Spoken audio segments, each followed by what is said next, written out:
Hey guys, so I thought I would read a little bit from The Hunger Games since I've been kind of obsessed with the books lately. And I'm starting with the first book, Chapter 1. When I wake up, the other side of the bed is cold. My fingers stretch out, seeking Prim's warmth, but finding only the rough canvas cover of the mattress. She must have had bad dreams and climbed in with our mother. Of course she did. Today is the day of the reaping. I prop myself up on one elbow. There's enough light in the bedroom to see them. My little sister Prim curled up on her side, cocooned in my mother's body, their cheeks pressed together. In sleep, my mother looks younger, still worn, but not so beaten down. Prim's face is as fresh as a raindrop, as lovely as the primrose for which she was named. My mother was very beautiful once, too, or so they tell me. Sitting at Prim's knees, guarding her, is the world's ugliest cat. Mashed-in nose, half of one ear missing, eyes the color of rotting squash. Prim named him Buttercup, insisting that his muddy yellow coat matched the bright flower. He hates me, or at least distrusts me, even though it was years ago. I think he still remembers how I tried to drown him in a bucket when Prim brought him home. Scrawny kitten, belly swollen with worms, crawling with fleas. The last thing I needed was another mouth to feed. But Prim begged so hard, cried even. I had to let him stay. It turned out okay. My mother got rid of the vermin, and he's a born mouser. Even catches the occasional rat. Sometimes when I clean a kill, I feed Buttercup the entrails. He has stopped hissing at me. Entrails. No hissing. This is the closest we will ever come to love. I swing my legs off the bed and slide into my hunting boots. Supple leather that is molded to my feet. I pull on trousers, a shirt, tuck my long dark braid up into a cap, and grab my forage bag. On the table, under a wooden bowl to protect it from hungry rats and cats alike, sits a perfect little goat cheese wrapped in basil leaves, Prim's gift to me on reaping day. I put the cheese carefully in my pocket as I slip outside. Our part of District 12, nicknamed the Seam, is usually crawling with coal miners heading out to the morning shift at this hour. Men and women with hunched shoulders, swollen knuckles, many who have long since stopped trying to scrub the coal dust out of their broken nails, the lines of their sunken faces. But today the black cinder streets are empty. Shutters on the squat gray houses are closed. The reaping isn't until 2. May as well sleep in, if you can. Our house is almost at the edge of the seam. I only have to pass a few gates to reach the scruffy field called the meadow. Separating the meadow from the woods, in fact enclosing all of District 12, is a high chain-link fence topped with barbed wire loops.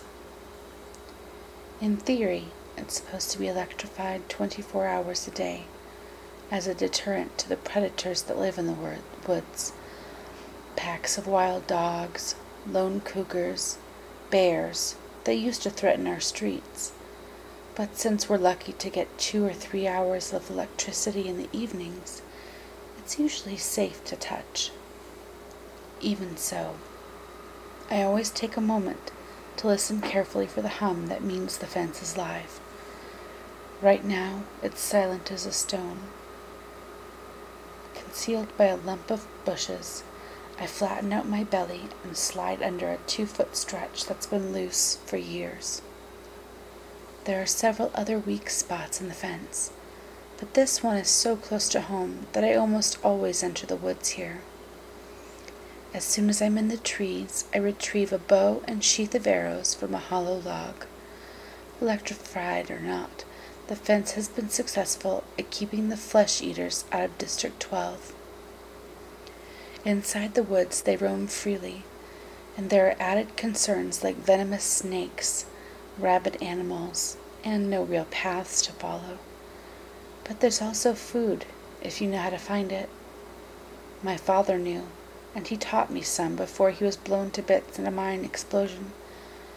There was nothing even to bury. I was 11 yet, then.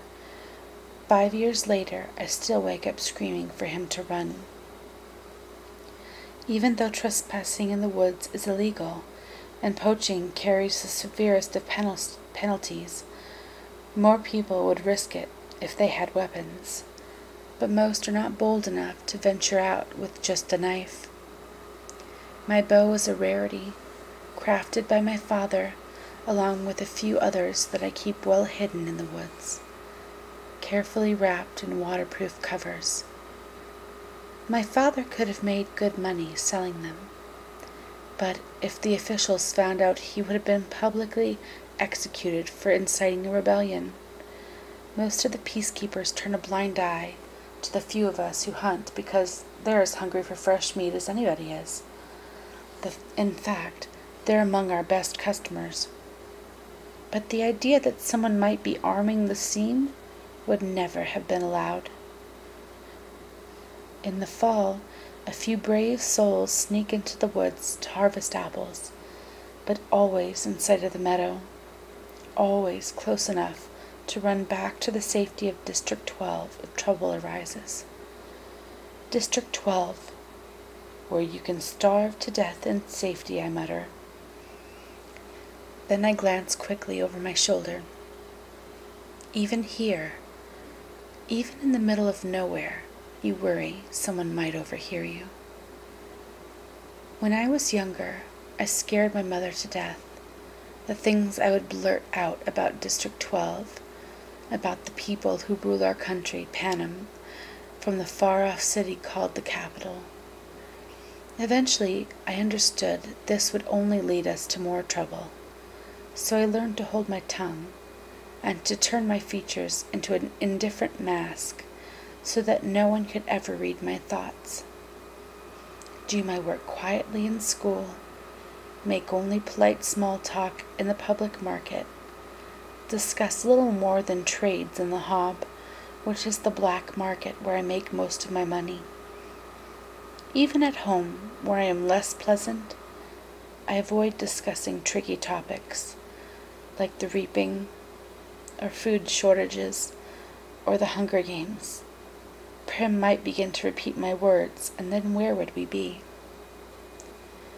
In the woods waits the only person with whom I can be myself, Gale. I can feel the muscles in my face relaxing, my pace quickening as I climb the hills to our place, a rock ledge overlooking a valley. A thicket of berry bushes protects it from unwanted eyes. The sight of him waiting there brings on a smile. Gale says I never smile except in the woods. "Hey, Catnip," says Gale. My real name is Katniss, but when I first told him, I had barely whispered it, so he thought I'd said catnip. Then, when this crazy lynx started following me around in the woods, looking for handouts, it became his official nickname for me. I finally had to kill the lynx because he scared off game. I almost regretted it, because he wasn't bad company, but I got a decent price for his pelt. Look what I shot. Gale holds up a loaf of bread with an arrow stuck in it, and I laugh. It's real bakery bread, not the flat, dense loaves we make from our grain rations. I take it in my hands, pull out the arrow and hold the puncture in the crust to my nose, inhaling the fragrance that makes my mouth flood with saliva. Fine bread like this is for warm occasions. Still warm, I say. He must have been at the bakery at the crack of dawn to trade for it. What did it cost you? Just a squirrel. Think the old man was feeling sentimental this morning, says Gale. Even wished me luck.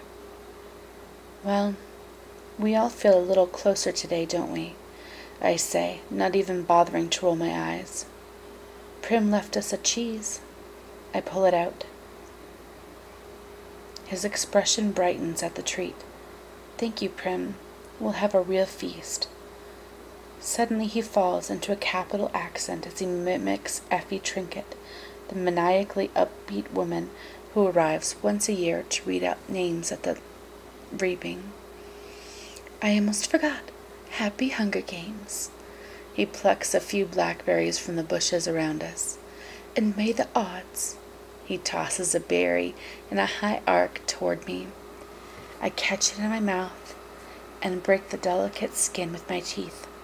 The sweet tartness explodes across my tongue. Be ever in your favor, I finished with equal verve. We have to joke about it, because the alternative is to be scared out of your wits. Besides, the capital accent is so affected. Almost anything sounds funny in it. I watch as Gale pulls out his knife and slices the bread. He could be my brother. Straight black hair, olive skin. We even have the same gray eyes. But we're not related. At least not closely. Most of the families who work at the mines resemble one another this way. That's why my mother and Prim, with their light hair and blue eyes, always look out of place. They are. My mother's parents were part of the small merchant class that caters to officials, peacekeepers, and the occasional seam customer.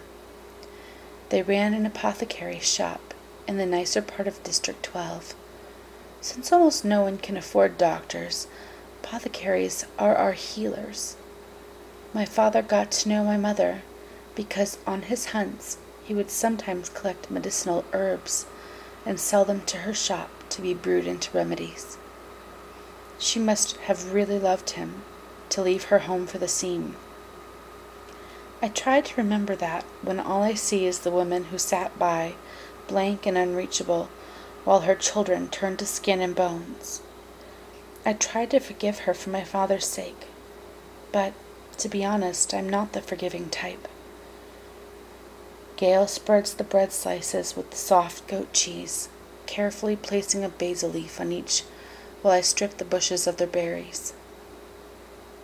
We settle back in a nook on the rocks. From this place we are invisible, but have a clear view of the valley, which is teeming with summer life, greens to gather, roots to dig, fish iridescent in the sunlight. The day is glorious, with a blue sky and soft breeze. The food's wonderful, with the cheese seeping into the warm bread and the berries bursting in our mouths. Everything would be perfect if this really was a holiday. If all the day off meant was roaming in the mountains with Gale, hunting for tonight's supper. But instead, we have to be standing in the square at 2 o'clock waiting for the names to be called out. We could do it, you know, Gale says quietly. What, I ask? Leave the district, run off, live in the woods. You and I, we could make it, says Gale. I don't know how to respond. The idea is so preposterous. If we didn't have so many kids, he adds quickly. They're not our kids, of course, but they might as well be. Gale's 2 little brothers and a sister, Prim, and you may as well throw in our mothers, because how would they live without us? Who would fill those mouths that are always asking for more? With both of us hunting daily, there are still nights when game has to be swapped for lard or shoelaces or wool, Still nights when we go to bed with our stomachs growling. I never want to have kids, I say. I might, if I didn't live here, says Gail. But you do, I say, irritated. Forget it, he snaps back. Conversation feels all wrong. Leave? How could I leave Prim, who is the only person in the world I'm certain I love? And Gail is devoted to his family. We can't leave, so why bother talking about it?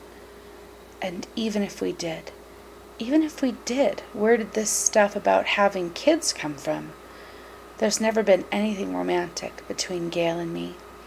When we met, I was a skinny 12-year-old, and although he was only 2 years older, he already looked like a man.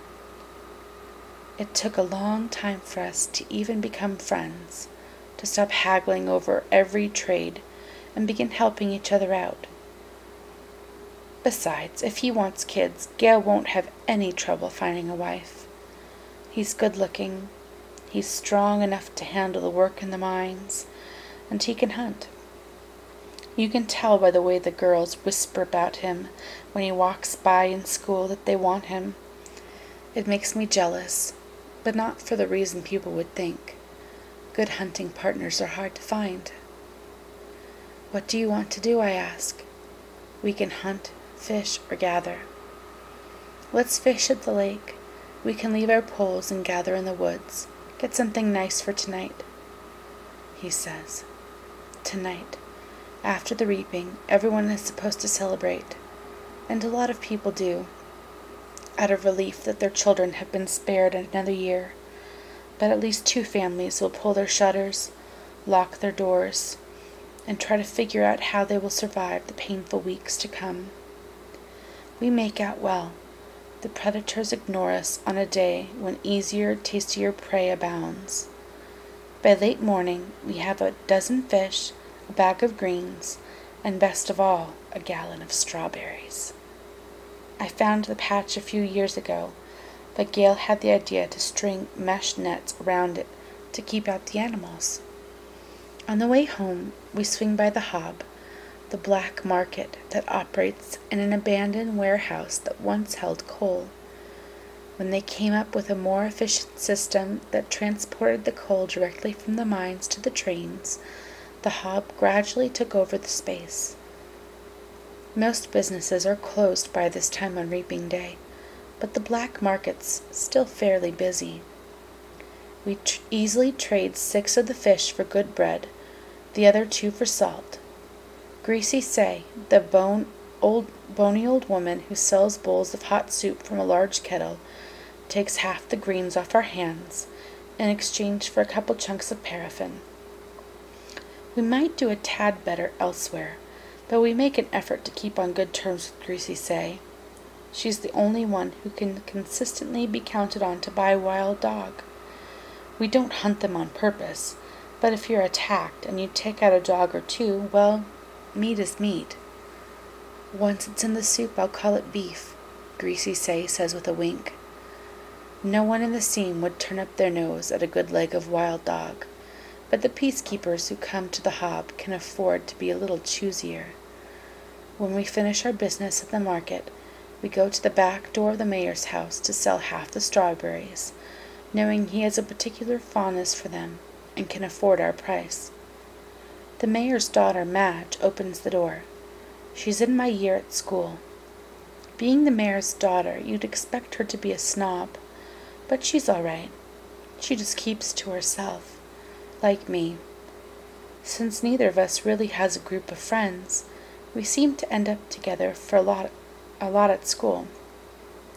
Eating lunch, sitting next to each other at assemblies, partnering for sports activities. We rarely talk, which suits us both just fine. Today her drab school outfit has been replaced by an expensive white dress, and her blonde hair is done up with a pink ribbon. Reaping clothes. Pretty dress, says Gail. Madge shoots him a look, trying to see if it's a genuine compliment or if he's just being ironic. It is a pretty dress, but she would never be wearing it ordinarily. She presses her lips together and then smiles. Well, if I end up going to the Capitol, I want to look nice, don't I? Now it's Gail's turn to be confused. Does she mean it, or is she messing with him?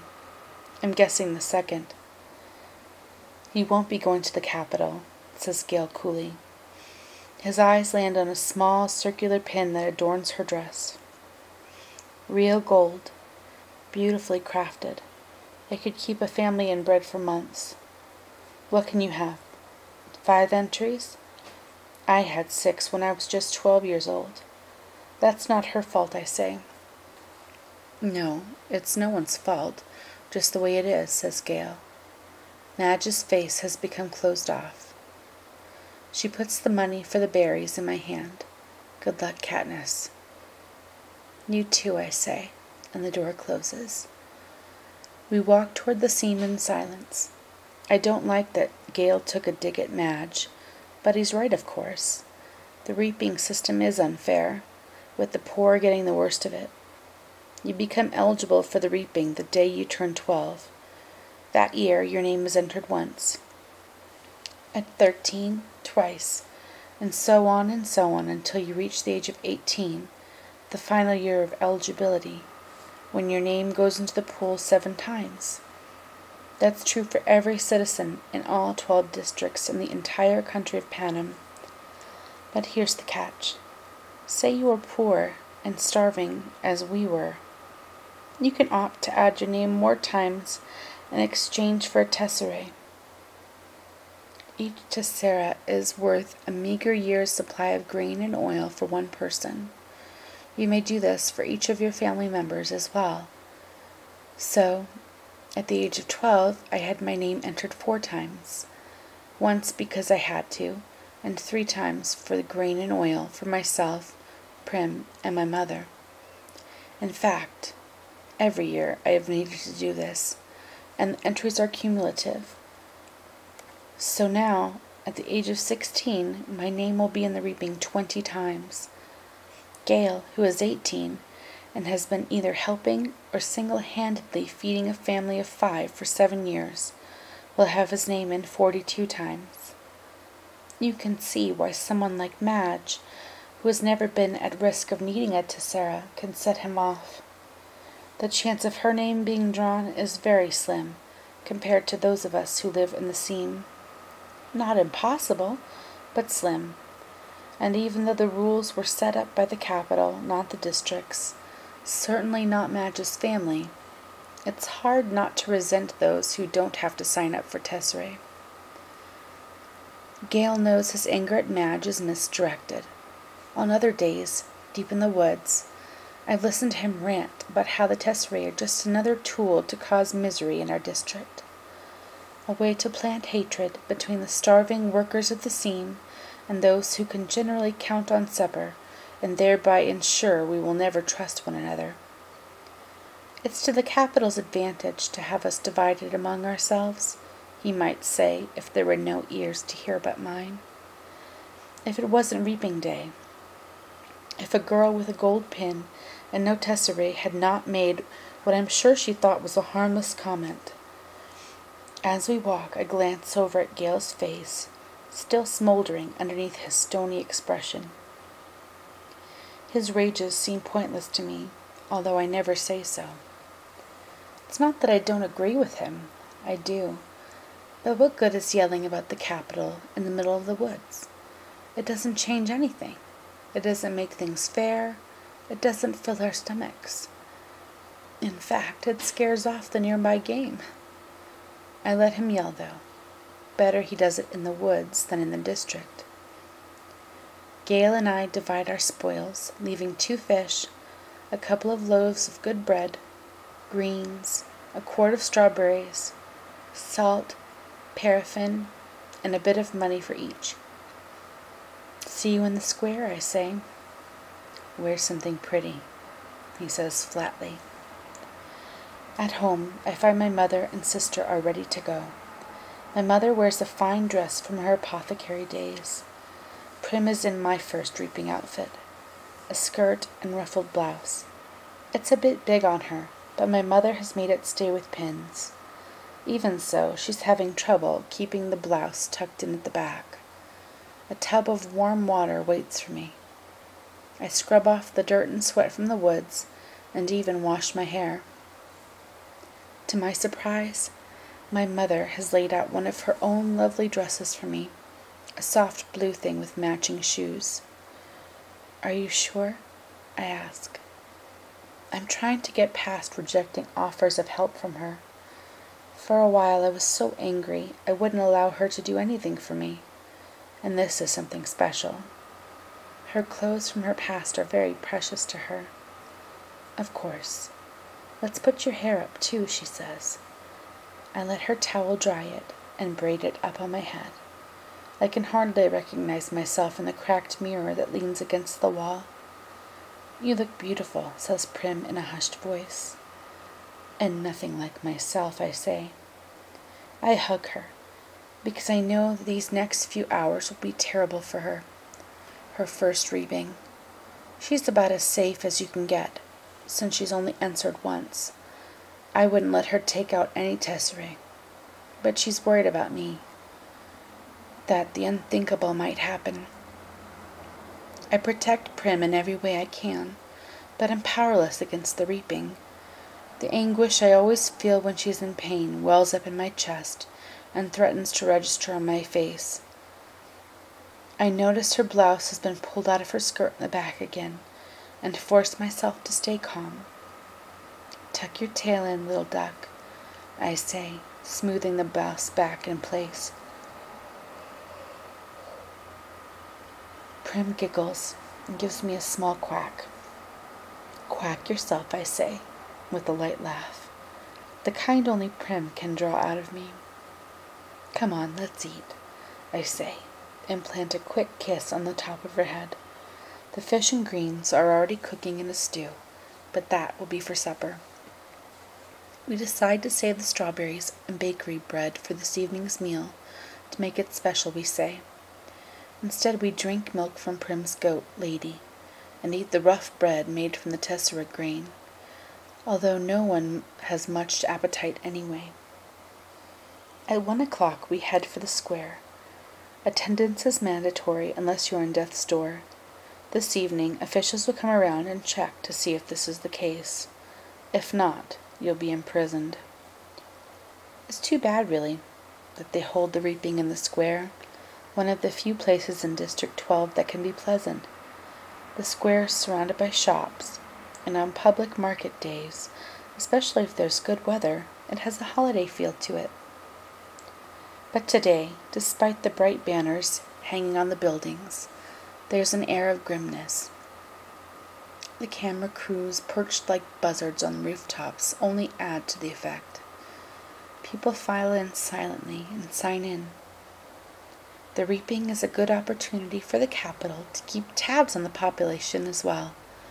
12 through 18-year-olds are herded into roped areas marked off by ages. The oldest in the front, the young ones like Prim toward the back. Family members line up around the perimeter, holding tightly to one another's hands. But there are others too, who have no one they love at stake, or who no longer care, who slip among the crowd, taking bets on the 2 kids whose names will be drawn. Odds are given on their ages, whether seam or emergent, if they break down and weep. Most refuse dealing with the racketeers, but carefully. These same people tend to be informers, and who hasn't broken the law? I could be shot on a daily basis for hunting, but the appetites of those in charge protect me. Not everyone can claim the same. Anyway, Gail and I agree that if we have to choose between dying of hunger and a bullet in the head, the bullet would be much quicker. The space gets tighter, more claustrophobic as people arrive. The square's quite large, but not enough to hold District 12's population of about 8,000. Latecomers are directed to the adjacent streets where they can watch the event on screens as it's televised live by the state. I find myself standing in a clump of 16s from the seam. We all exchange terse nods, then focus our attention on the temporary stage that is set up before the Justice Building. It holds 3 chairs, a podium, and 2 large glass balls, one for the boys and one for the girls. I stare at the paper slips in the girls' ball. 20 of them have Katniss Everdeen written on them in careful handwriting. 2 of the 3 chairs fill with Madge's father, Mayor Undersea, who is a tall, balding man, and Effie Trinket, District 12's escort, fresh from the Capitol, with her scary white grin, pinkish hair, and spring green suit. They murmur to each other, and then look with concern at the empty seat. Just as the town clock strikes 2, the mayor steps up to the podium and begins to read. It's the same story every year. He tells of the history of Panem, the country that rose up out of the ashes of a place that was once called North America. He lists the disasters, the droughts, the storms, the fires, the encroaching seas that swallowed up so much of the land, the brutal war for what little sustenance remained. The result was Panem, a shining capital ringed by 13 districts, which brought peace and prosperity to its citizens. Then came the dark days, the uprising of the districts against the capital. 12 were defeated, the 13th obliterated.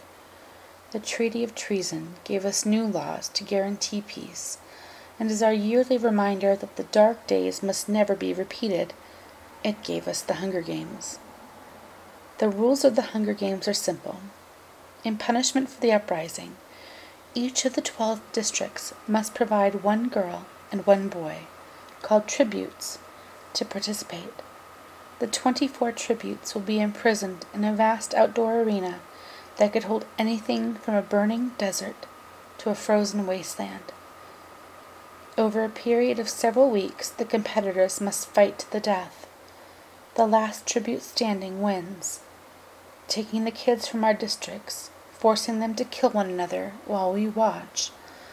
This is the Capitol's way of reminding us how totally we are at their mercy, how little chance we would stand of surviving another rebellion. Whatever words they use, the real message is clear. Look how we take your children and sacrifice them, and there is nothing you can do. If you lift a finger, we will destroy every last one of you, just as we did in District 13. To make it humiliating as well as torturous, the Capitol requires us to treat the Hunger Games as a festivity, a sporting event, pitting every district against the others. The last tribute alive receives a life of ease back home, and their district will be showered with prizes, largely consisting of food. All year the Capitol will show the winning districts gifts of grain and oil, and even delicacies like sugar, while the rest of us battle starvation. It is both a time for repentance and a time for thanks, intones the mayor. Then he reads the list of past District 12 victors. In 74 years, we've had exactly 2. Only 1 is still alive. Haymitch Abernathy, a paunchy middle-aged man who at this moment appears hollering something unintelligible, staggers onto the stage and falls into the 3rd chair. He's drunk. Very. The crowd responds with its token applause, but he's confused and tries to give Effie Trinket a big hug, which she barely manages to fend off. The mayor looks distressed. Since all of this is being televised, right now District 12 is the laughingstock of Panem, and he knows it. He quickly tries to pull the attention back to the reaping by introducing Effie Trinket. Bright and bumbly as ever, Effie Trinket trots to the podium and gives her signature, "Happy Hunger Games, and may the odds be ever in your favor." Her pink hair must be a wig, because her curls have shifted slightly off-center since her encounter with Haymitch. She goes on a bit about what an honor it is to be here, although everyone knows she's just aching to get bumped up to a better district where they have proper victors, not drunks who molest you in front of the entire nation. Through the crowd, I spot Gale looking at me with the ghost of a smile. As reapings go, this one at least has a slight entertainment factor. But suddenly I'm thinking of Gale, and his 42 names in that big glass ball, and how the odds are not in his favor. Not compared to a lot of the boys. And maybe he's thinking the same thing about me, because his face darkens and he turns away. But there are still thousands of slips. I wish I could whisper to him. It's time for the drawing. Effie Trinket says, as she always does, "Ladies first," and crosses to the glass ball with the girls' names. She reaches in, takes her hand deep into the ball, and pulls out a slip of paper. The crowd draws in a collective breath, and then you can hear a pin drop. And I'm feeling nauseous and so desperately hoping that it's not me, that it's not me, that it's not me. Effie Trinket crosses back to the podium, smooths the slip of paper, and reads out the name in a clear voice. And it's not me. It's Primrose Everdeen.